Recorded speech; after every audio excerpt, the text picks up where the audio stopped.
घनघोर अंधेरी रात में सुहाग की सेज पर बैठी आंचल अपने पति का इंतजार कर रही थी। तभी दरवाज़ा खुलने की आवाज़ से वह चौंक जाती है। रमेश अंदर आता है। सुनो, यह शादी मेरी मर्जी के बगैर हुई है।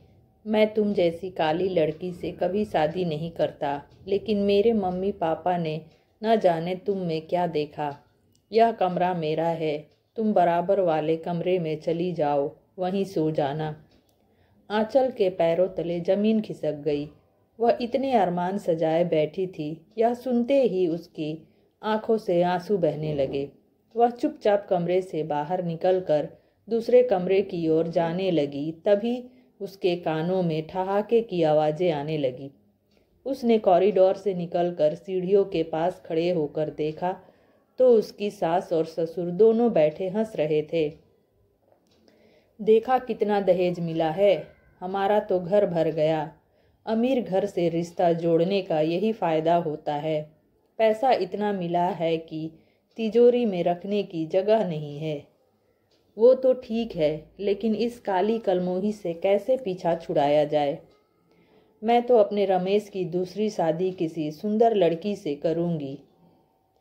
अरे वो सब बाद में, अभी तो पैसे का मजा लो।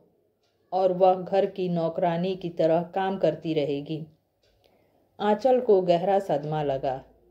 मेरे पापा से ये सब कितने मीठे बनकर बात कर रहे थे। पापा ने मेरे रंग के कारण ही इन्हें इतना दहेज दिया था।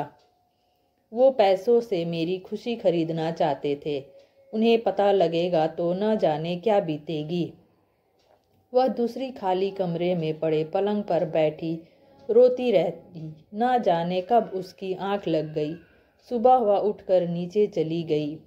बहू, तू अपने मायके फ़ोन कर दे, वो तुझे पगफेरे के लिए आज ही ले जाएं। यहाँ हम तेरी मुंह दिखाई कर नहीं सकते, सब हमारा मजाक उड़ाएंगे।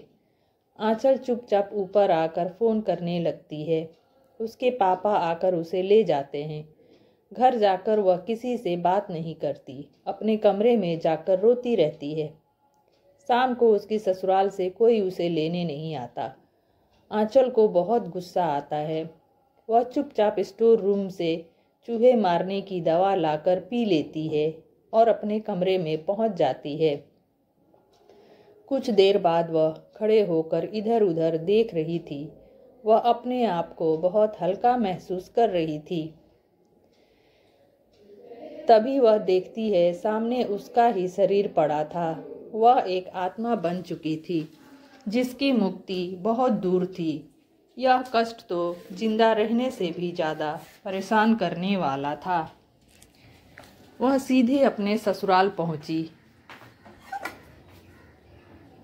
वहां उसके सास ससुर रमेश को जेवर और रुपए दिखा रहे थे। मुझे आप लोगों पर गुस्सा आ रहा था, लेकिन अब समझ आया आपका ये प्लान था। तभी उन्हें कमरे में ज़ोर से हवा चलने का एहसास होता है। कमरे की सारी खिड़कियां बंद थी। उसी समय सामने दीवार पर लगी घड़ी नीचे गिरकर टूट जाती है। कमरे की लाइट भी धीरे धीरे कम होती जा रही थी। पलंग पर पैसे और जेवर बिखरे पड़े थे। तभी रमेश के मोबाइल पर फ़ोन आता है। उसे सुनकर रमेश के होश उड़ जाते हैं। माँ आंचल के पापा का फ़ोन था। वो बुरी तरह रो रहे थे। आंचल ने जहर खाकर खुदकुशी कर ली। चलो अच्छा हुआ, खुद ही पीछा छूट गया। चल अभी तो वहाँ चलते हैं। कुछ दिन बाद तेरी पसंद की लड़की से शादी करा दूँगी। तीनों दरवाजे की ओर चल देते हैं। लेकिन यह क्या, दरवाज़ा अपने आप बंद हो जाता है। कौन है? तभी कमरे में अंधेरा सा होने लगता है। कमरे की रोशनी अपने आप कम होने लगती है। ससुर कहता, अरे खिड़की खोलकर किसी को आवाज़ दो, लगता है दरवाज़ा बाहर से बंद है। तीनों दरवाजे को धक्का देने लगते हैं। दूसरी ओर पलंग पर पड़े नोटों में आग लग जाती है। पूरा बिस्तर जलने लगता है। जेवर भी उसमें पिघलने लगते हैं। यह देखकर तीनों डर जाते हैं। तीनों एक दूसरे को पकड़कर खिड़की की ओर जाने लगते हैं, लेकिन यह क्या, खिड़की भी नहीं खुलती। कमरे में धुआं भरता जा रहा था।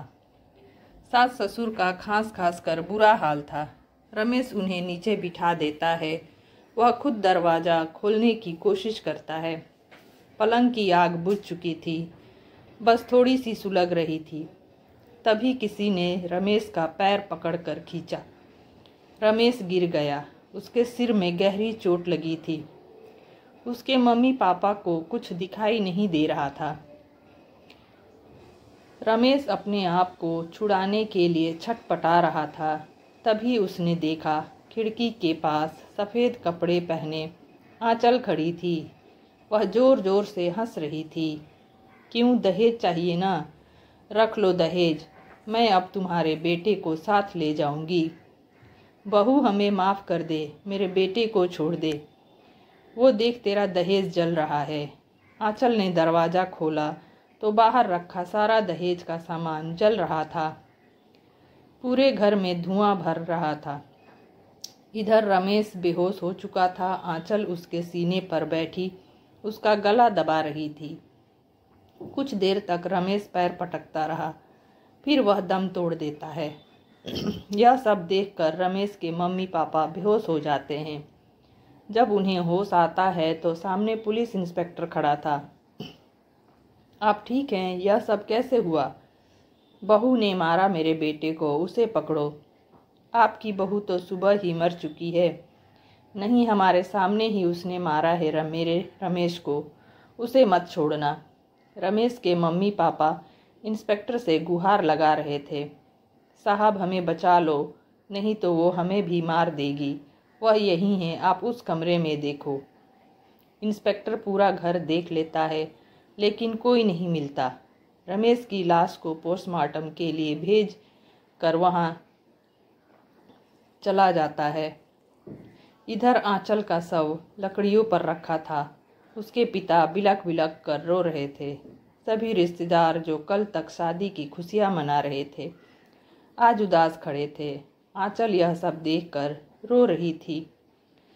काश मैं इन लालची लोगों के यहाँ उसका रिश्ता नहीं करता। कम से कम मेरी बेटी मेरे घर में तो रहती। अब मैं किसे देखकर जिंदा रहूँगा।